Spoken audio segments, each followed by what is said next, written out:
Good evening and welcome. Tonight, we'll be drifting slowly through time to a quieter world of centuries past, a world of soft candlelight and rustling silks, of horseshoes on cobbled roads, and the steady creak of wooden wheels rolling across old country paths. In this story, we'll follow kings and queens, not during wars or grand battles, but as they traveled in peace. We'll explore how they moved from castle to castle, how their journeys were planned, and what comforts they brought with them. So find a comfortable position, let your eyes grow heavy, and breathe in deeply. There's no need to stay awake for every word. This story is here to carry you gently to sleep. Let's begin. Long before the age of trains and motor cars, when roads were no more than winding, muddy tracks across the countryside, royal travel was a slow, thoughtful process. A journey might begin weeks in advance, not on the day of departure, but at a long wooden table in the royal court, where scribes and stewards unrolled parchment scrolls and dipped their quills in ink. They would draft an itinerary, careful, deliberate. The king or queen could not simply arrive unannounced at a noble's manor or distant abbey.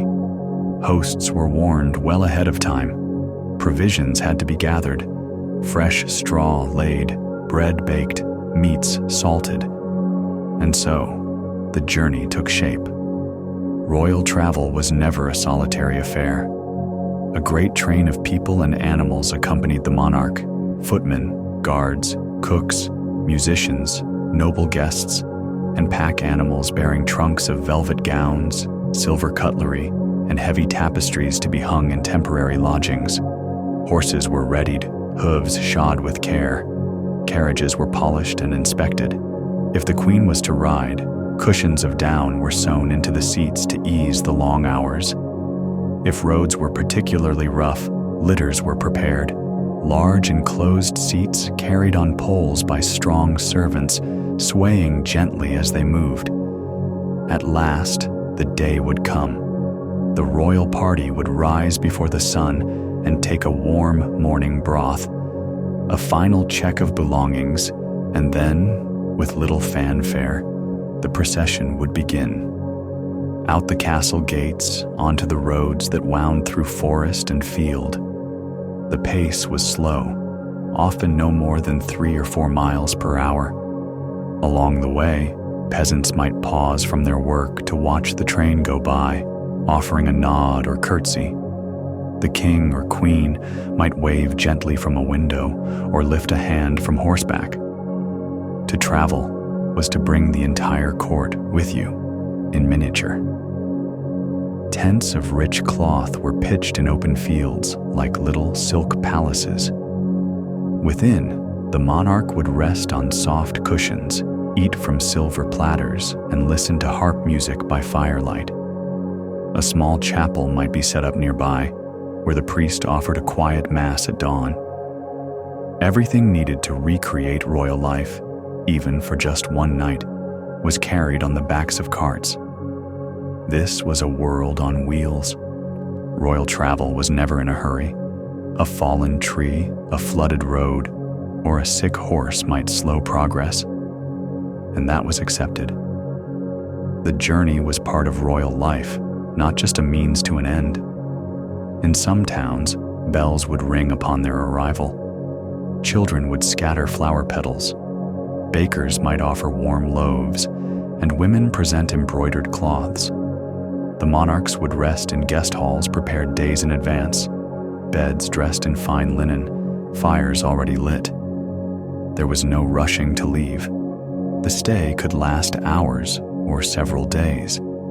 Carriages in medieval and early modern times were not the bumpy wagons one might imagine. Royal carriages were padded, curtained, and richly decorated. Some even had tiny compartments for tea or wine. Where carriages could not pass, queens might ride in litters, gently carried, their curtains drawn against sun and dust. Even on horseback, the saddle might be velvet-lined and the stirrups inlaid with gold. Wherever royalty traveled, their lodgings varied. Sometimes they stayed in other castles, those of dukes or earls. Sometimes in monasteries, where monks greeted them in quiet reverence. Other times, noble families would prepare their best guest chambers, hang tapestries, and loan their finest linens for the monarch's rest. It was an honor and an enormous undertaking. Many would recall the visit for generations. Evenings on the road were times of calm. Dinner might be a roasted pheasant or a meat pie shared in a candlelit tent. Musicians played gently, and scribes read aloud tales or scriptures.